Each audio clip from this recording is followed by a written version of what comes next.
the introduction. I don't think I presented to myself, actually.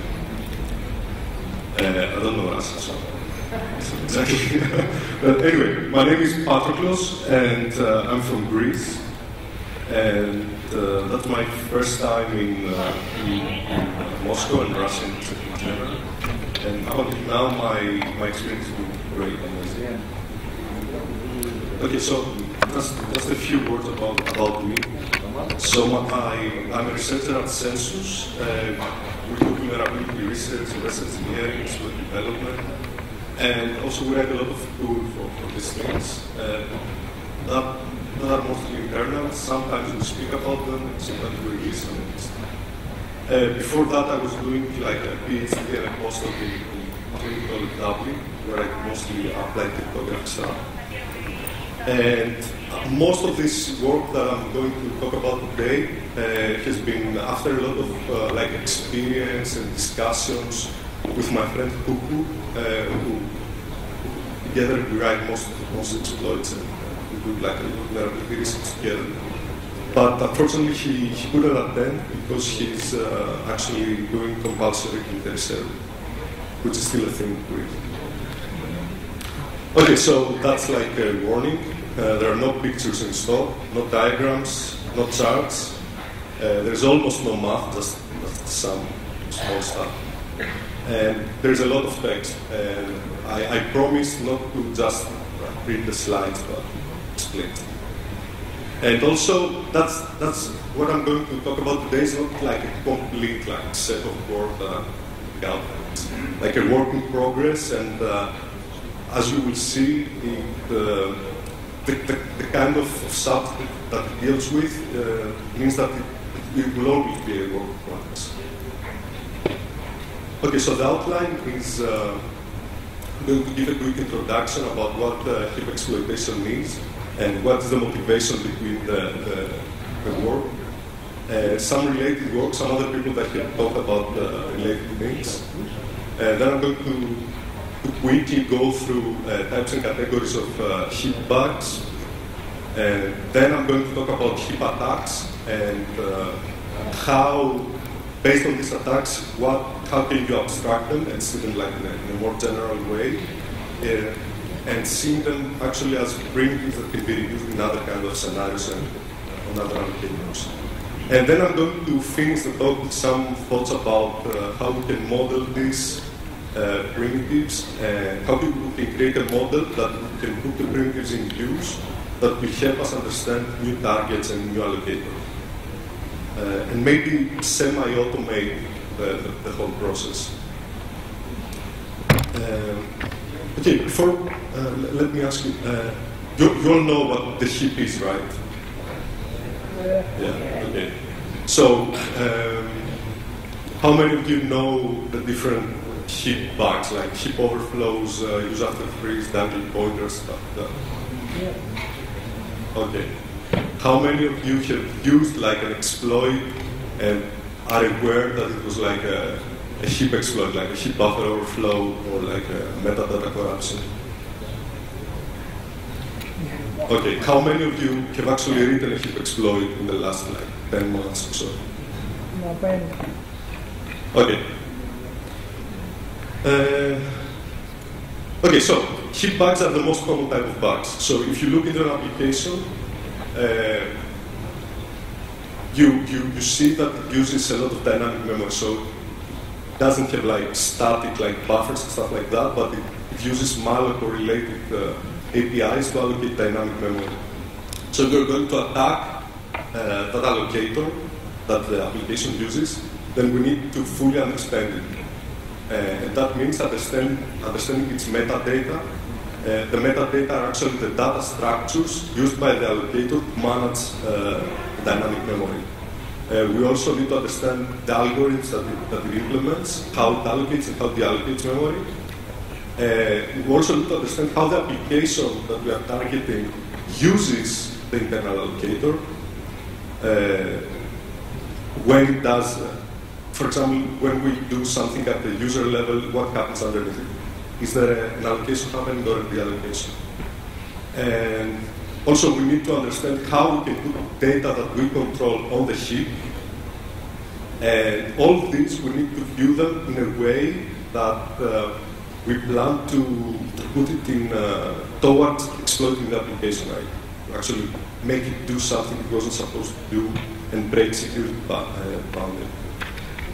Now, all of these are not like isolated because there aren't like a lot of low-hanging fruits anymore. So most of the bugs you're going to find are complicated bugs.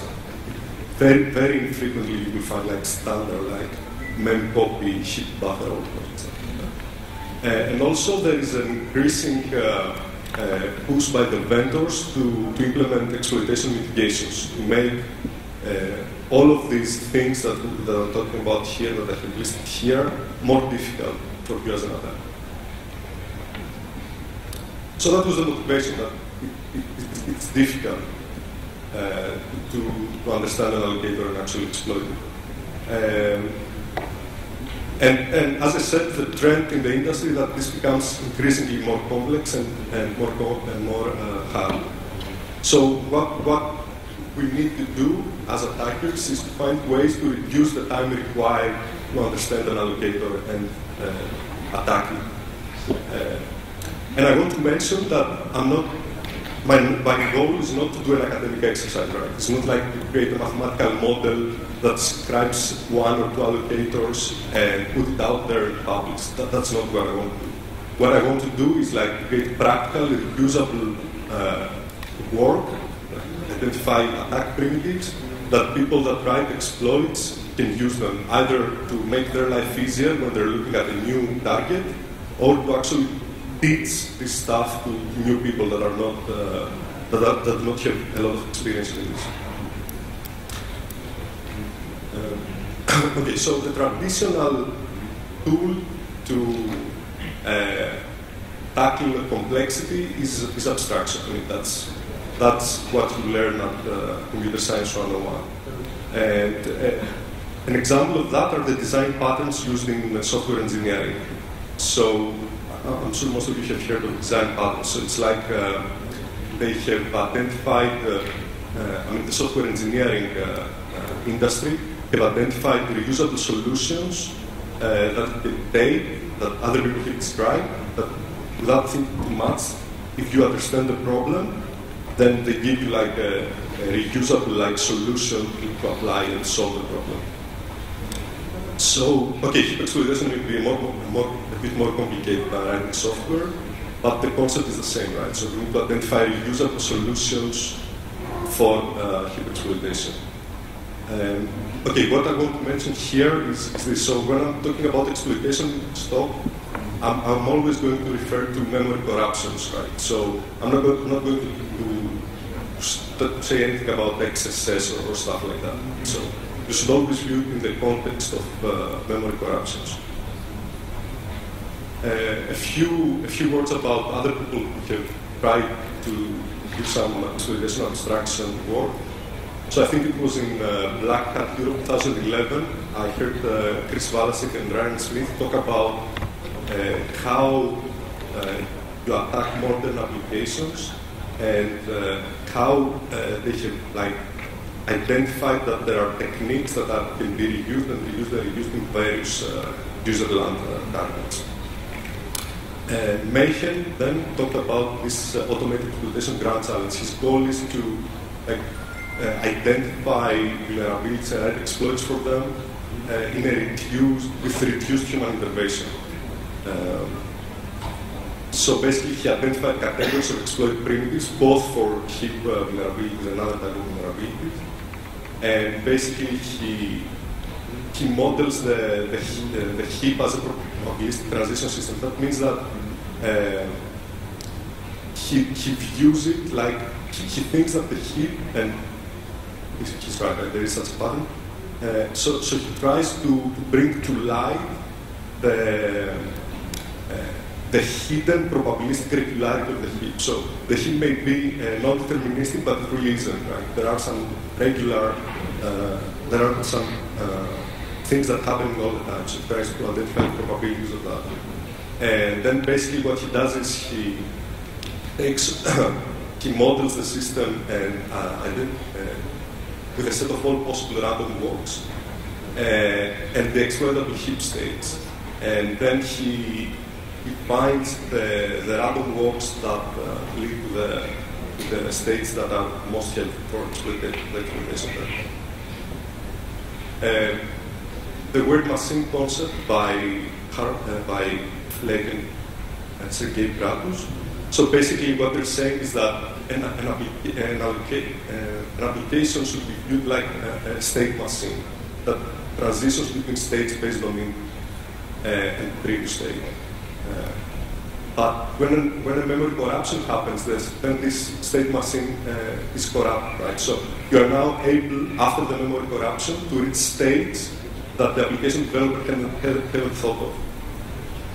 And if these states lead to the violation of security boundaries, then you can achieve some kind of application. Miller has talked about that there is a finite state of primitives that allow you to transition between states after you have done a memory corruption. So, for example, a memory corruption may give you like a read primitive or a write primitive. So he then focuses on how to reuse these primitives to reach other states that are helpful for exploitation. Okay, so I'm going to quickly go over the different types of heap bugs.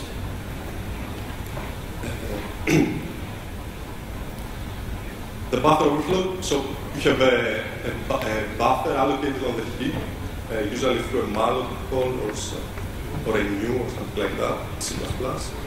And then you do like a miscalculation of the size of the mem copy, for example, and you use it as a destination of the mem copy. And basically what you have is you have the data that you put there to override what is after the buffer of the heap. And maybe it's not a mem copy call, right? It would be like a for loop where you have some kind of control of its end condition. So that's heap buffer overflow.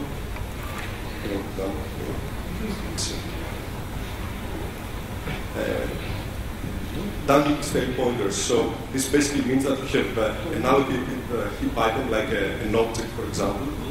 So you have instantiated the class with new, and the object goes on the heap. And then there's a pointer to that object. Then at some point, there is an action that actually frees the object from the heap. However, the developer forgets to invalidate a previous pointer that points to this object on the heap. Then we call this object, this pointer that points to the object that has been freed as a dangling or stale pointer. I have an example. Sorry.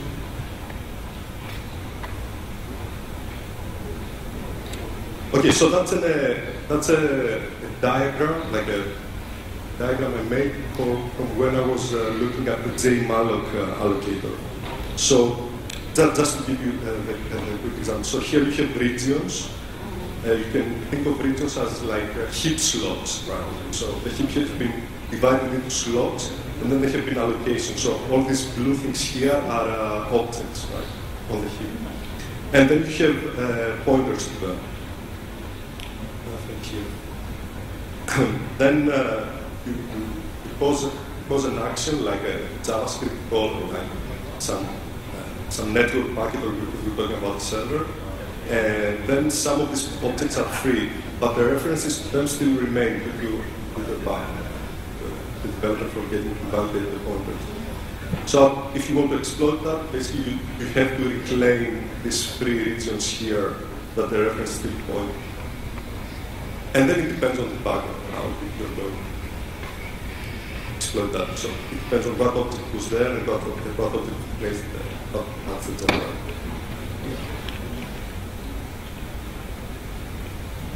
Okay, what I forgot to mention here is that obviously when you try to reclaim this slot, what you're putting there must be the same size as the one that you street, right? All these slots here are of the same size.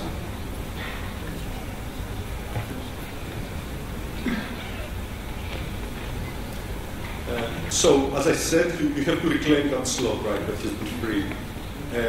Depending on the bug, you may have to spray the heap. Spraying the heap, for those that don't know the term, means that you make a lot of allocations. So you found a way to make the target application make a lot of allocations. Like, for example, if it's a network server, do a lot of requests to and keep them open and close them. Or if it's like a browser, like creating a lot of strings or something. So you reclaim this empty slot.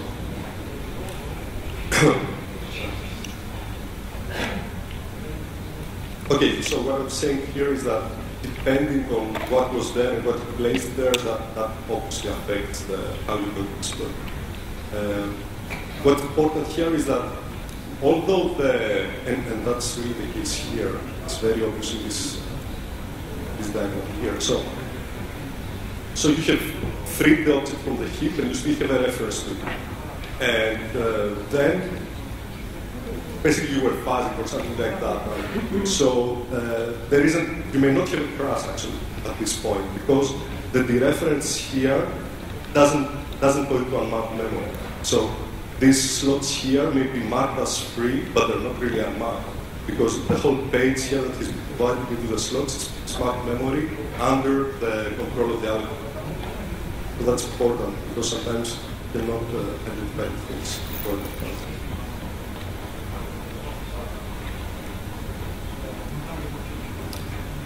double free, that's basically, again, an error by the programmer, and it's obvious in this small snippet I have here. So he makes an allocation, and then if some condition happens, he frees the allocation. But then at a later stage, he forgot that he had this condition here, and he frees it again. So if you can force this condition, and then to reach that other free here, you have a double free.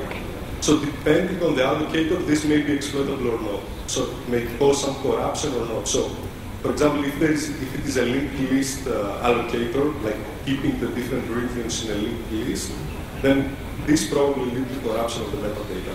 It's double free. But if it is like a bitmap-based allocator, then you don't have a corruption. A bitmap-based allocator, you think of it like you have an array, and each slot of the array represents a region of the heap. So if the bitmap has a 1, it means that the corresponding heap slot is used. If it has a 0, it means that it is free. So double freeing something just means putting a 0 2 times in the bitmap. So depending on the allocator, this will not be the corruption of that. Okay, so now we have seen a very quick introduction of the different heap bugs. And now we're going to talk a bit about how we attack a heap allocator. So we have our target, maybe anything like a browser, an operating system kernel, doesn't matter. Internally, it has an allocator, right? So if it's like a small application, it may use the allocator provided by the system, like if you're on Linux, libc's allocator. If you're like on a big like browser like Firefox, for example, Firefox has its own allocator, JMalloc. If you're talking about operating system kernel, then almost definitely there's like its own memory. So I'm going to go. So assuming we have a new target that we haven't looked at before, how we go about attacking the algorithm. So the first step that I always do is try to identify how I can influence the algorithm that is internal to my target. So remember that we are the attacker, right? So we are outside of this target of us. We don't have direct access to the allocator's API. We can only cause allocations and the allocations indirectly. So I have some examples of that here. So if we're talking about an operating system kernel, that's a system call, right? So if you issue a system call, then maybe some memory allocation happens. Or an IOCTL, or opening, closing devices. Or maybe the operating system has a driver loaded that exposes an API user line. And through this API, you can cause allocations. we're talking about a browser, then it's usually JavaScript, or basically we're talking about Internet Explorer. Or if it has a Flash plugin, you can influence its allocator to ActionScript. The situation is a bit more complex when we're talking about applications that parse files. So, for example, if we're targeting VLC, how do you influence the allocation and the allocation patterns of VLC? So you start playing with specific format you know. So, for example, you take MP4 and you see that it has like atoms and various different tags. You start playing with the tags and see how these affect the allocations. So you need a way to enumerate the different interfaces to the allocator. As I said, these are not direct interfaces, these are direct interfaces. So one of the most common ways is like open your target application with a debugger, place like specific breakpoints to the functions you have identified that, with allocations, and then you have your breakpoints output data like the size of the allocation, the return address of the allocation, or the address to be free if it's a breakpoint on a free function.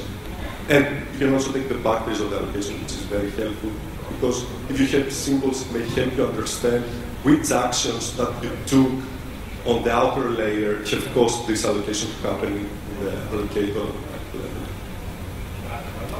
level. Now, this is a lot of manual work, and if you're trying to automate it, it may be slow and error-prone. So it's a useful tool, but you also need to find some other way to automate it in a better way. So you can use dynamic binary instrumentation frameworks like Heap or Dynamorio. So I don't know if you know these two tools. So basically what they allow you to do is to do binary instrumentation. So you take your target and you're saying that while it runs, if it does like a malloc call, I want this to happen. And you write code to do something when that malloc happens. So it gives you an API to launch the application, to put like conditions when something happens. And you don't need the source code for that, right? There are binary instrumentation frameworks. There are a lot of examples out there for you to play with, both for Heap and Dynamorio. Both of them have this image-based filtering, which is very, very helpful for real targets. So, for example, if you have Explorer as your target, or Firefox, or any other like big application, you see that it loads a lot of DLL. So usually, you don't target like a complete browser, but you target like a small part of it that is implemented by specific DLL. So you need to trace the allocations and the freeze only that specific DLL, so that works. Not basically. Now the problems with Heap and Dynamorio is that they're only for user-land targets, so there isn't like a binary instrumentation framework for the kernel. There is like Kpro, like for system data for the Linux kernel, and dtrace for the OS X kernel. But when you go to the embedded like world, there aren't so many choices there. Now, another way we have used in the past to do that on a kernel level is with the dynamic kernel module. So we write a module that overrides the malloc and the free of the kernel, and when this call happens, it prints some data like the size of the allocation, its return address, and things like that. We also do manual stack unwinding if we have symbols that let us create filters. So as you can expect, if you hook like kernel's malloc, you get like a lot of output. So you need some way to focus on specific things that you know interest you. Like for example, what happens when you're opening a specific device. So you want to see only the malloc codes that happens when you open a specific device. So basically, you need a way to filter the unrelated mallocs. So the way we did it is with manual stack unwinding and that. Then these things that I talked about were like a dynamic way to do the interface mapping of the allocator. You can also do it statically, and that gives you a lot of information. So you have the source code of the application you're targeting, or if you don't have the source code, you have the disassembly in a disassembly like Metadata, right? So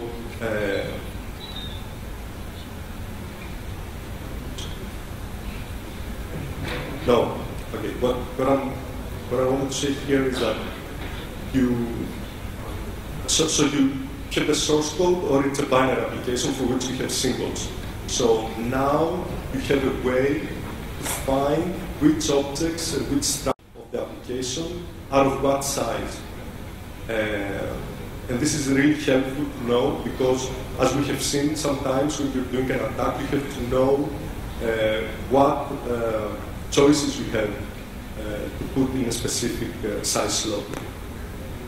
So you can either like parse the source code and get the sizes of the different structures, and if you don't have like a source code, you use like binding symbols like PDPs on Windows and Dwarf on Linux and OS X, and try to get this information from there, like the size of the objects, of the classes, and the size of the structure.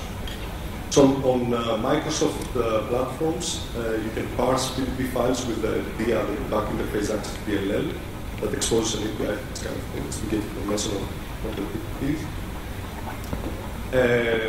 For Linux and Dwarf, there are like a lot of tools that can do that. For Mako and Dwarf, these .bsim files, I don't know if you've seen them, that have debugging information for Mako binaries. There aren't so many choices. So one of the things we have found that works is this LLDB utility collocation API that comes with LLDB, exposes a Python interface, and allows you to get debug information from bsim files. Okay, so now you have like a list of classes supported by your target, what size objects they create when they're allocated on the heap, and the same for structures. So you have a list of the structures, and when they're instantiated, what size they are. So the next step is to find how to cause an allocation of the specific object you are interested in. So one way to do that is with standard like static analysis techniques. So if we're talking like about a media player, you're basically trying to find call paths, static, right? So from media, let's say, call paths from like a function that parses the metadata types of the media file to the actual allocation of the class that describes this metadata in memory when the object is instantiated. If you have source code, you can do that with CLang tools. Like I have found that the CLang Python bindings are not very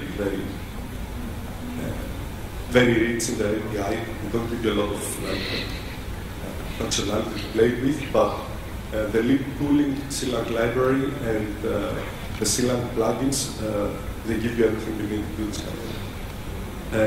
Of course, I need a Python if we're talking about a closed-source application.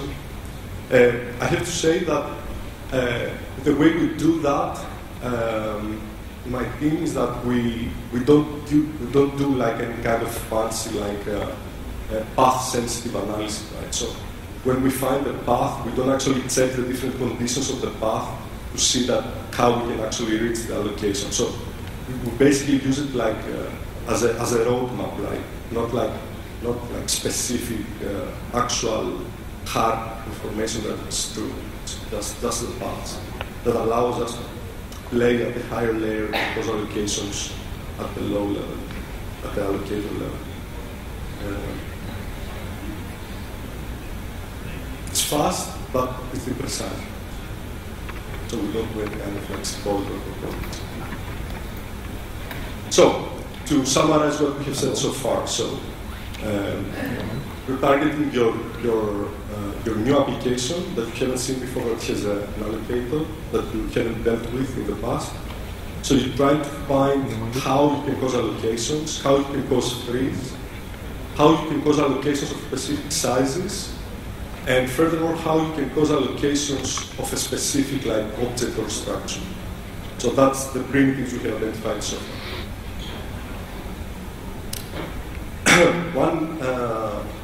One interesting thing here that I want to mention is this new mitigation in the latest Internet Explorer called protected free. So basically, this if we see it in this context that I'm talking about today, what this new mitigation does is breaks primitive number 2. So primitive number 2 was the free, right? So the controlled free. So whichever way pose the application to free memory. So we do something at the layer we control, like with a JavaScript call, or like with a system call, if we're talking about a system kernel, or like with a metadata in a media player file. And this makes a deallocation happen, a free happen. So basically, this protected free mitigation, what it does is that when you try to free an object, it doesn't actually free, but it puts it on a list to be freed later. So at some point in the future,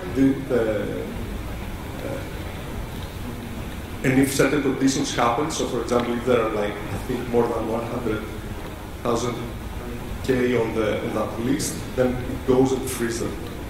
So basically, it breaks the determinism of the free primitive. So you cannot directly control when the free will happen. And the other interesting thing here is that if you look like generally to the different mitigations that the vendors have been introducing for the past years, you will see that all of them more or less try to break the determinism of what an attacker exploits. So as an attacker, you want to create something with a good like probability. So that means that you're exploiting the determinism of whatever it is that you're targeting. So the mitigations, what they do, they usually break this determinism. And this is a great example. Okay, so the next primitive that I want to talk about is heap arrangement. So let's say that you have like an overflow on the heap. And that means that you're basically overflowing from a buffer on the heap to something else that is after that. So you need to arrange the heap in such a way that when you overflow from it to something else, something useful is going to happen for you. So basically what you need to do is you need to bring the heap in a predictable state. So this has been called as heap feng shui by Sotirov for web browsers. And basically, to be able to do that, you need to understand the allocator's behavior. So you observe it while it runs. You see, for example, if it is FIFO or LIFO. So FIFO means that when you free an item and then you, at some other point you cause an allocation, that means that the allocator turns you the first free item, the first heap item that was free. LIFO means that it gives you the last one. So you observe this either through while your target is running or by reversing its functions that do allocation and deallocation.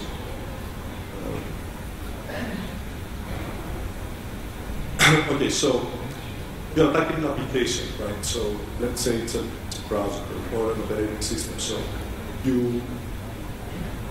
when you start your attack, you don't know what you don't know the state of that the target's heap is at. You have no way of knowing. So you need to use your interface primitive that you have identified in the previous step to bring the allocator in a predictable state. So some examples of that is do a lot like of the same size type allocations, and what you're trying to do is to defrag the heap, and when you do new allocations after that, it will give you like a fresh like slot container, like fresh page. that means that all your other allocations after that point will be contiguous, will be one after the other on the heap. So once you have this, you can go and free every other allocation. So you create like calls.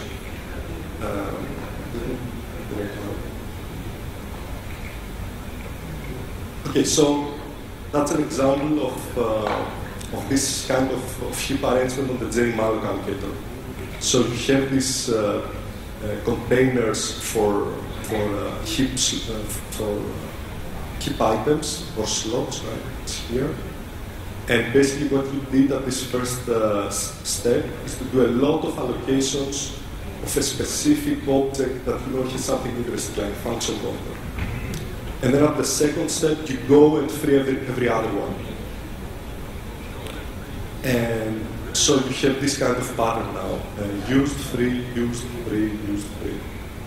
And then at the final step, go and trigger your bug, your heap bug. So that means that the vulnerable buffer is going to be placed at a free slot here, and then the overflow is going to happen because you have triggered your bug. So you're going to overflow into a used object.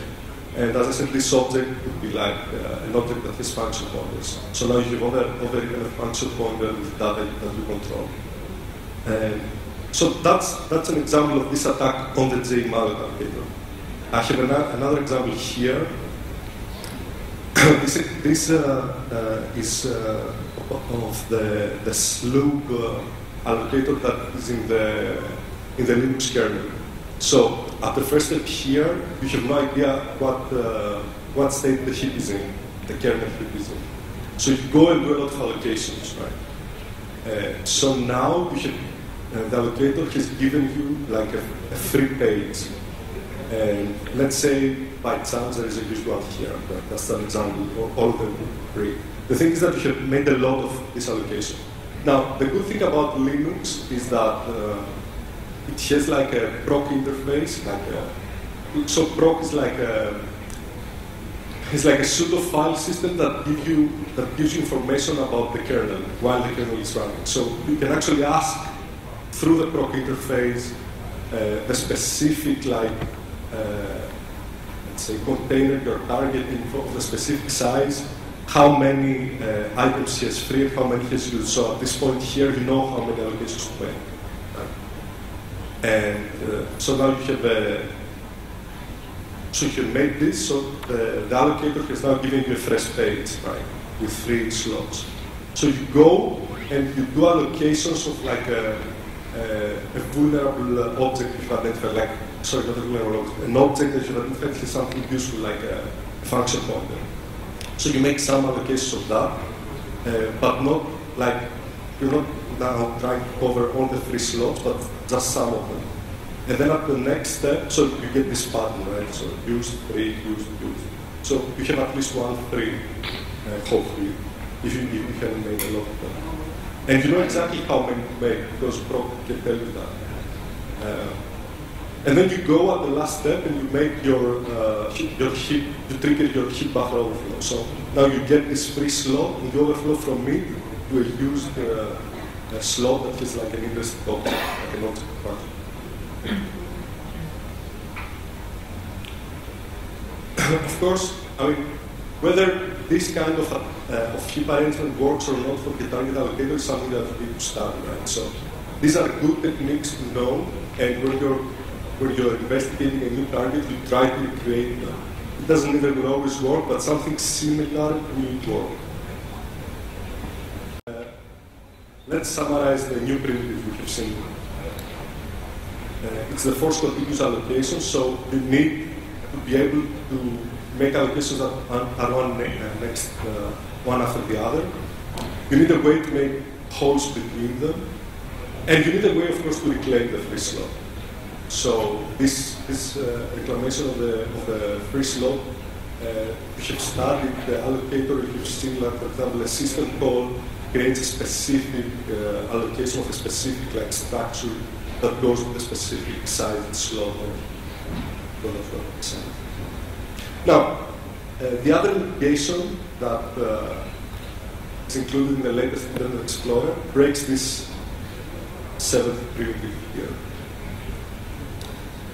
So what they have done is that they have identified classes that are most frequently used by attackers, based on like previous exploits and on their own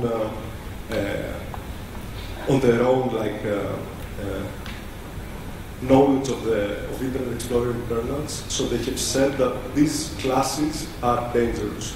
So we're not going to place the allocations of these classes on the general heap that all the other classes go to, but we're going to create a different heap for those. And they call that the isolated heap. So this basically breaks the seventh primitive. So it breaks so you have like done your spraying, so you have now with contiguous allocations, you have read some of them, and now you want to reclaim the spot, but you cannot, because you cannot place one of these dangers of this object that have something interesting like a function pointer on this slot, it goes somewhere else. Of course, this isn't like real-time safety, right? So real-time safety means that for an allocator, type safety for an allocator means that you cannot reuse a slot of a specific object with another object. That's not like that. It's not real-time safety. It is what the name says. It's an isolated heap. So some of objects go there, and all the others go somewhere else. Of course, from this, if you look a lot into the Internet Explorer and the internals, maybe you will find some other object that does not go on the isolated heap and helps you. But these mitigations try to make it hard. So now let's go to the next set of primitives. The next set of primitives is the metadata attacks. So by metadata means the data that the allocator uses to manage itself, manage the memory it uses.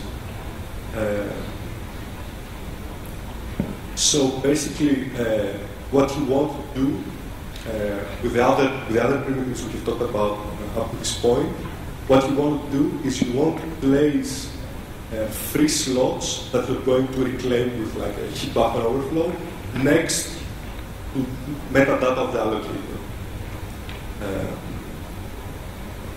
So if you corrupt an allocator's metadata, that means that you control or somehow control up to a certain point the allocator's behavior. So what it will do next.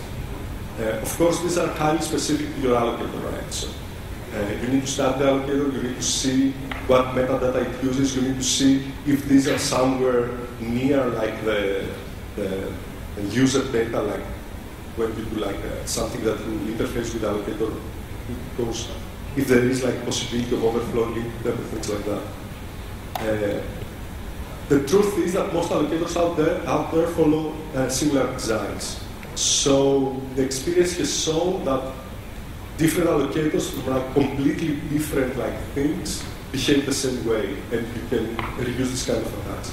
And I have an example here. So in 2000, there was this explanation of the link attack by Solar Designer. So basically, this was on an old glibc. Now there are mitigations for that. They check the pointers here, but the general idea is that you have a controlled overflow on the metadata of the allocator. So now you control these values here. So basically, you control the what and the where. So when it does the actual unlinking from the linked list, you have a right what where primitive. So that's like the canonical metadata attack, example. Now the interesting thing about that, and what I mentioned earlier, is that techniques can be used and reused and reused, is that the exact same attack was applicable on the Windows kernel, and it was applicable up until Windows Vista. I think they implemented similar mitigations to glibc in Windows 7. So that's a great example because it shows you that once you understand like some attacks for a specific target, you can abstract, take the essence of the attack and reuse it on another target. Some other primitive that doesn't, metadata attack primitive that doesn't apply to linked list allocators is the one we have called that in the context of the J-malloc allocator we have been studying, the forced return user allocator. Let me explain what this is. J-malloc is an allocator that is not linked list based. So it has arrays bitmaps that represent the different slots on the heap. So you have the elements of this bitmap represented if the corresponding heap slot is empty or free. So they have a value 1 for a free slot and a value 0 for a user. So we cannot. So if we corrupt the metadata of the allocator, we can corrupt the index that shows if the index on the bitmap that shows if the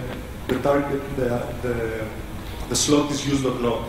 So basically, corrupting this index, this metadata variable that is used as an index to the bitmap, the allocator uses that to find the first free slot. Like so it goes to the array, it walks through the array, and when it sees like a free slot, it returns to the corresponding slot. But if you corrupt this index, you can force the allocator to return you an already used slot, right?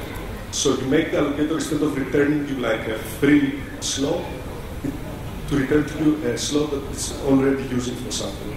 So if the allocator does that, then you can go right there, whatever, and trigger the application to your target to use the slot, and things like that.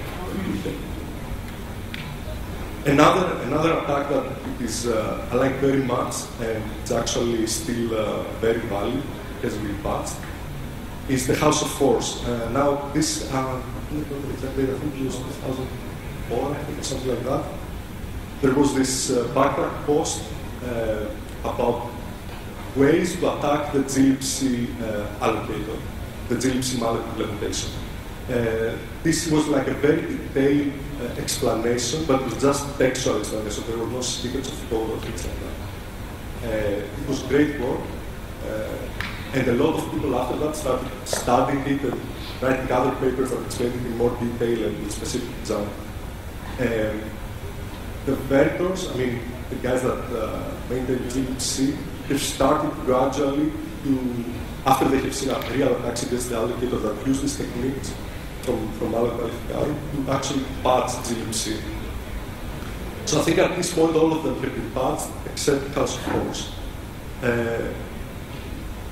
So the general idea is that you by corrupting the metadata of the allocator, you force it to return you an arbitrary address.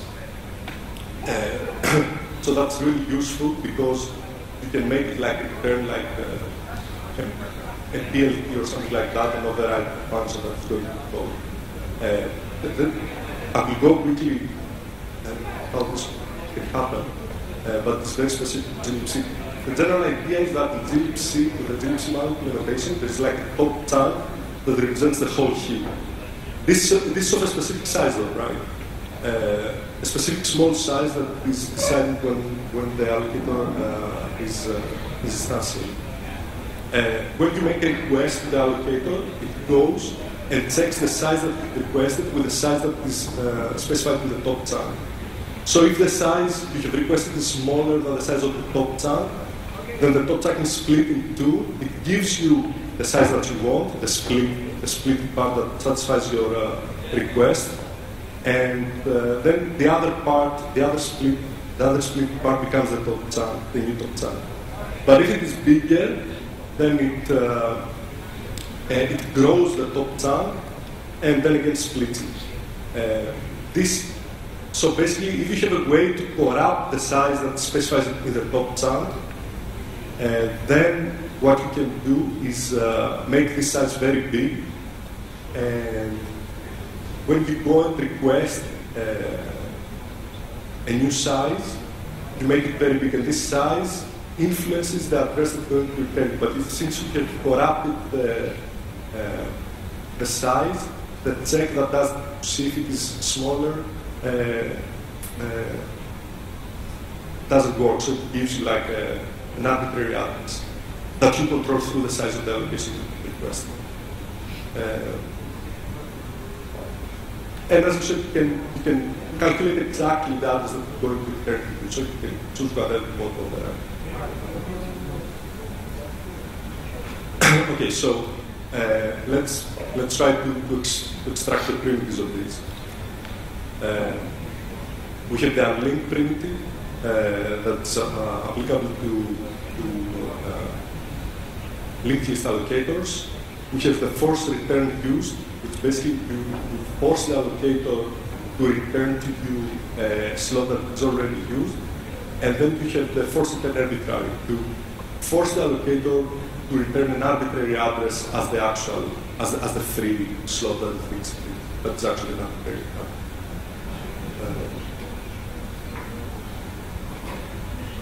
Now, the next way to attack an allocator is the adjacent region attack. So,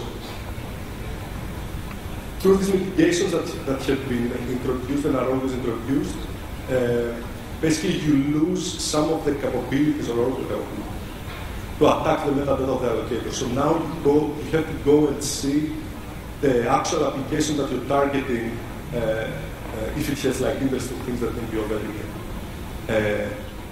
So I think I have explained that in previous slides, but the idea is you make your application and make like an allocation of an internal object that it uses, and then you try to overflow on it. These are the adjacent region attacks. Yes, it's something like that. So these regions are adjacent, and you overflow from the other.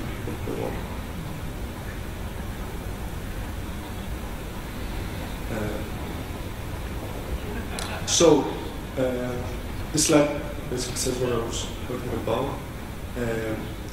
Now, when you're searching through the target application, try to identify classes or structures that have interesting things in it.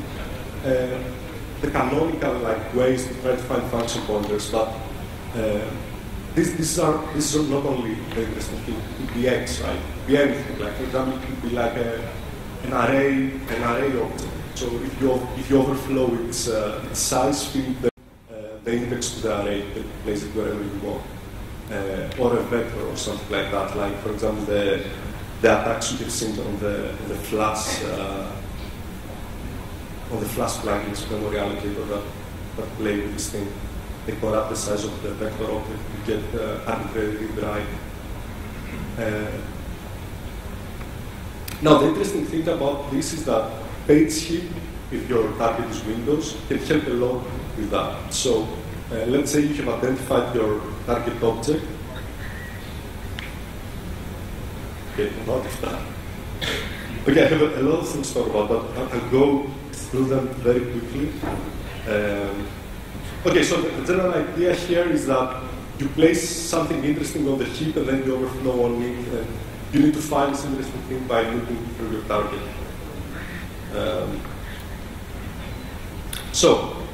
I will go very quickly through this. So now we have our primitives, right? So we need a way to semi-automate this, like to use these primitives, find a way to automate all these things that I talked about, how to find the interesting things about the application, how to find the indirect APIs that allow you to do allocations in freeze. So the first step when you try to do any kind of automation is model what you're trying to automate.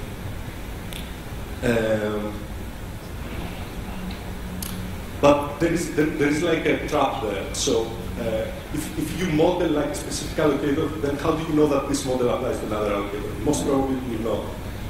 So does that really make any? Does it have any practical use? So the simple way to think about, like the most simplistic model you can think about is to model the whole heap as an array. So your heap slots are the array elements, and heap reads are array accesses, and heap writes are array updates, like put some value a specific array. So, then how do you model the metadata? So basically you need, after we have thought about that a lot, we decided that the way to do this is to have like a different array representing each metadata variable. on order, which is not very realistic. I mean, it quickly becomes very complicated. So the new way we're thinking about this is with deterministic finite automata. Since I don't have a lot of time, I will quickly go through the example. Right? So that's a deterministic finite automaton that says that takes binary input, and what it tries to make sure is that the input contains an even number of zeros. So you have basically the different states that you're modeling, so even number of zeros or odd number of zeros. You have your inputs, 1 or 0.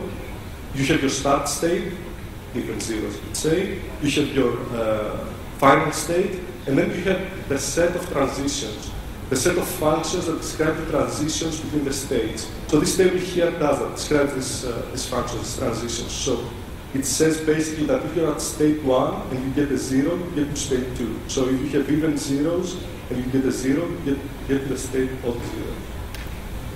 That's a very simple DFA. So what we're thinking is that this is a very good way to model the heap, because then your metadata corruptions are corruptions of this transition function. Right? So you control, so basically you corrupt, let's say, the S2 here, and you make it an S to an S1. So even if it is an even zeros and you get a 0 as an input, it goes to even 0. So basically you have broken the internal transition states. And now the data-specific attacks are corruption of the input symbols. So before the allocator actually processes the inputs, you change the 0 to a 1, let's say. So you have corrupted the input data to the allocator. So I think this is a great way to represent allocators. Okay, so it's not realistic to actually sit down with pen and paper, understand the allocator, and make the DFA. So what we have done is we have written a dynamic binary instrumentation primitive that tries to construct the DFA based on the observed data, metadata, transition, things like that. Of course, you will think that this does not provide a representative model of the allocator, because you cannot feed the application all possible data to map all possible states. So then you need to manually fine-tune the model. And the trap is still here, right? So if you have done that, then if you have manually fine-tuned it, does it really represent the allocator that was supposed to represent in the first place? Yeah, maybe at some up a certain level, but you're not sure if it's a real representation. But that's actually a way to start thinking about automating this code. And as I said, this is a work in progress, actually. Okay, I'm out of time. I don't know, can I have like 1 or 2 questions? That's one.